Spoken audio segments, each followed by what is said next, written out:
Student, now we start a new topic of the chapter 8 Amazon basin.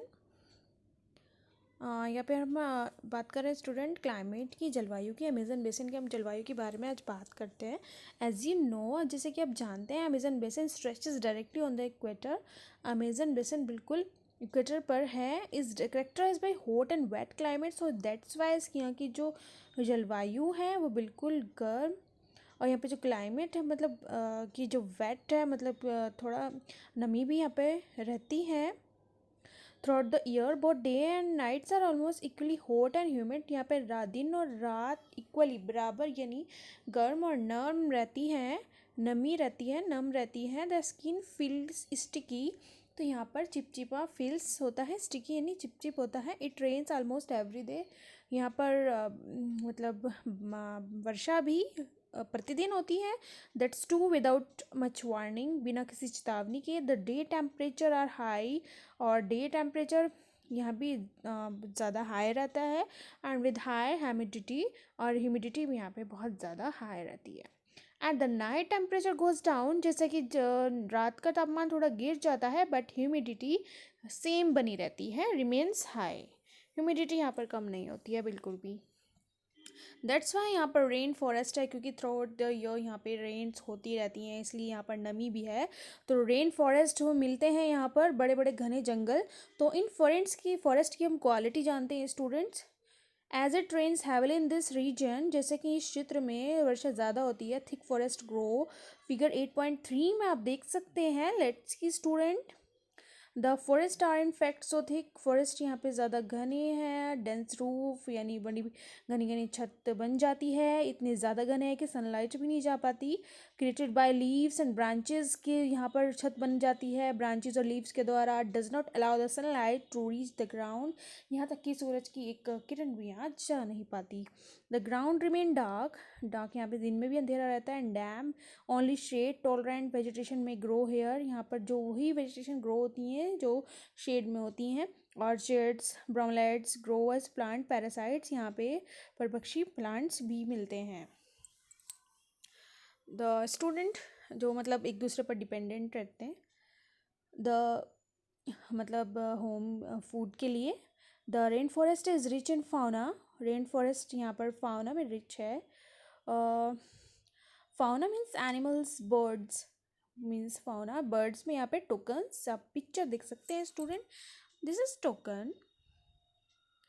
Figure 8.4 में आप देख सकते हैं ह्यूमिंग बर्ड, छोटी छोटी चिड़िया मिलती हैं। Bird of paradise with brilliantly coloured plumage, plumage मतलब उसके पंख।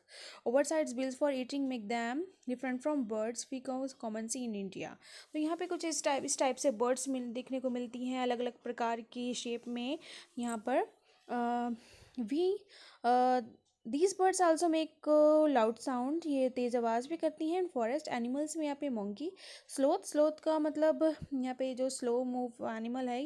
एंड आंट ईटिंग टपीट्स, टपीर आप देख सकते हैं नीचे पिक्चर दी हुई है। ये आंट खाने वाला यहाँ पे एनिमल है। वेरियस स्पेसीज यानी जातियाँ रेप्टाइल्स की हैं यहाँ पे। स्नैक्स भी हैं यहाँ पर। आल्सो थ्राइव, जो कि फैले हुए हैं जंगल्स में, फल फूल रहे हैं। क्रोकोडाइल्स, स्नेक्स, पैथन्स यानी अजगर भी पाए जाते हैं। एनाकोंडा, बोआ कॉन्ट्रिस्टक यानी इस टाइप के यहाँ पर अजगर भी मिलते हैं। Species beside the basin is home to 1000 species of insects, और इंसेक्ट्स तो यहाँ पर हज़ारों से भी ज़्यादा हैं जातियाँ। Several species of fish including flesh eating piranha, यहाँ पर मांस जो खाने वाली फ़िश है पिरान्हा भी है। Is also found in the river. The basin is thus extraordinary rich in variety of life found here, यहाँ पर लाइफ की मिलने वाली बहुत कोई कमी नहीं है, यहाँ पर भरे पड़े हैं यहाँ पर इस टाइप के। People of the rain forest, people grow most of their food in small area. People जो यहाँ के रेन फॉरेस्ट में जो स्मॉल एरिया में अपना फूड ग्रो करते हैं आफ्टर क्लियरिंग सम ट्रीज़, यानी आपने शिफ्टिंग कल्टीवेशन के बारे में तो सुना हो, तो यहाँ पर वही होता है। छोटा छोटा प्लॉट कट करते हैं, उसमें फार्मिंग करते हैं, उसकी जब जब क्रॉप हो जाती है उसको फिर कट कर देते हैं, उसके बाद फिर वहाँ पर जला देते हैं, उसकी राख को फिर नए प्लॉट में मिक्स कर देते हैं। इस टाइप से यहाँ पे प्लॉटिंग और कटिंग वगैरह होती रहती है। वेल मैन हंट, मैन यहाँ पे हंट करते हैं fish along the rivers. Women take care of the crop, women यहाँ पर क्रॉप की देखभाल करती हैं। दे मेनली ग्रो टैपियोका, यहाँ पर टैपियोका ग्रो होता है, ये पोटैटो टाइप भी होता है. Pineapple, sweet potato. As hunting and fishing are uncertain, it is the women who keep their family alive by feeding them vegetable they grow. Hunting and fishing यहाँ पर जैसे होती है, तो वुमेन होते हैं यहाँ पर जो फैमिली का ध्यान रखती हैं. वेजिटेबल्स ग्रो होती हैं यहाँ पर. They practice slash and burn agriculture. Shifting cultivation को ही स्लैश एंड बर्न एग्रीकल्चर कहा जाता है, जो प्लॉटिंग कट करके वहाँ पे छोटे छोटे प्लॉट में एग्रीकल्चर होती है. फिर जब प्लॉट वो पूरी तरह फर्टिलिटी खत्म हो जाती है, फिर नए प्लॉट में चले जाते हैं, उसे बोलते हैं स्लैश एंड बर्न या फिर shifting cultivation. The staple food, यहाँ पे जो मुख्य भोजन है मैन्योक है. इज ऑल्सो नैव कसावा, उसको कसावा भी बोलते हैं. That grow under the ground like potato. ये पोटैटो की तरह ग्रो किया जाता है, प्रोड्यूस जैसा होता है. They also eat queen ants, वो क्वीन आंट्स भी खाते हैं. एक्सेक्स खाते हैं. यहाँ पर कैश क्रॉप्स है, यानी नकदी फसलें जो कि मार्केट में अच्छे भाव में बिकती हैं, उनको बोलते हैं कैश क्रॉप्स. जैसे coffee, maize, cocoa are also grow.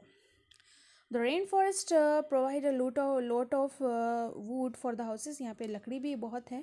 Some families live in thatched houses. यहाँ पर कुछ थैच यानी झोपड़ी वाले घर बना के भी रहते हैं. यहाँ शेप लाइक बिहाइव्स, इनकी शेप बिहाइव्स यानी जैसे मधुमक्खी के छत्ते जैसी भी होती है. There are also other apartment like house. यहाँ पे मालों का भी इस टाइप के घर मिलते हैं विथ स्टिपी स्लैंटिंग रूफ, जिसकी खड़ी ढलान वाली छत भी होती है. Life of the people of the Amazon basin slowly changing, लेकिन अब कुछ लाइफ भी चेंज हो रही है. And all days the hurt of the forest कुल be reach only navigating the river. यहाँ पे रिवर के द्वारा नेविगेट द्वारा फॉरेस्ट के बीच में पहुँचा जाता था, लेकिन 1970 ट्रांस अमेजन हाईवे बनाया गया. Made all parts of rain forest. यहाँ पे रेन फॉरेस्ट के सभी पार्ट्स में जाया जा सकता है, उस हाईवे के द्वारा पहुँच हो सकती है, एक्सेसिबल.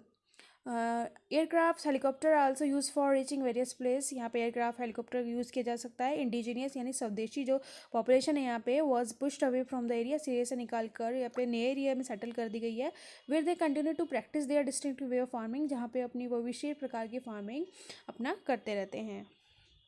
द डेवलपमेंट एक्टिविटीज़ हैं यहाँ पर विकास की, leading to the gradual destruction, जिनकी द्वारा यहाँ पर फॉरेस्ट नष्ट हो रहे हैं. बायोलॉजिकल डिवाइड्स, रेन फॉरेस्ट यहाँ पे नष्ट हो रहे हैं. It is estimated the large area of rain forest has been disappearing, जो कि लार्ज एरिया जो रेन फॉरेस्ट का वो गायब सा हो रहा है.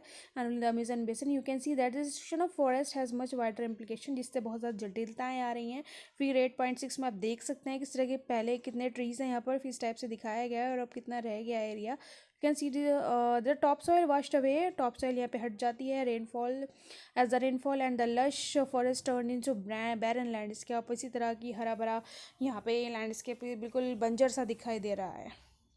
सो दिस स्टूडेंट यहाँ पे स्लैश एंड बर्न एग्रीकल्चर के बारे में बताया गया है कि way of cultivating land. Farmer clear piece of land यहाँ पे क्लियर करते हैं. स्लैशिंग कटिंग करते हैं, डाउन कर ट्रीज़ को काटते हैं, ब्रशेज़ को काटते हैं, झाड़ियों को दिन बर्न उसको जलाते हैं, which release the nutrients into the soil. Now crops are grown into clear field for a few years. यहाँ पे उसको न्यूट्रिएंट्स हो छोड़ देते हैं सॉइल में. नौ क्रॉप्स जो हो जाती हैं, फिर उसके बाद फील्ड को क्लियर किया जाता है कुछ साल बाद. यहाँ पे थोड़े टाइम के मतलब वो थोड़े टाइम के लिए फिर repeatedly using patch of land इसी तरह फिर होता है. Soil loses for nutrient. Soil जब अपने न्यूट्रिएंट खो देती है, सो इट अपेंडेंट वो उसको छोड़ देते हैं. Then they clear another plot. इसी तरह फिर अनदर प्लॉट क्लियर किया जाता है. In the meantime young trees grow in the old field. In this way, soil fertility is stored. People can then return to it and start cultivating it again. Thank you so much, student. You have to do your pre-reading.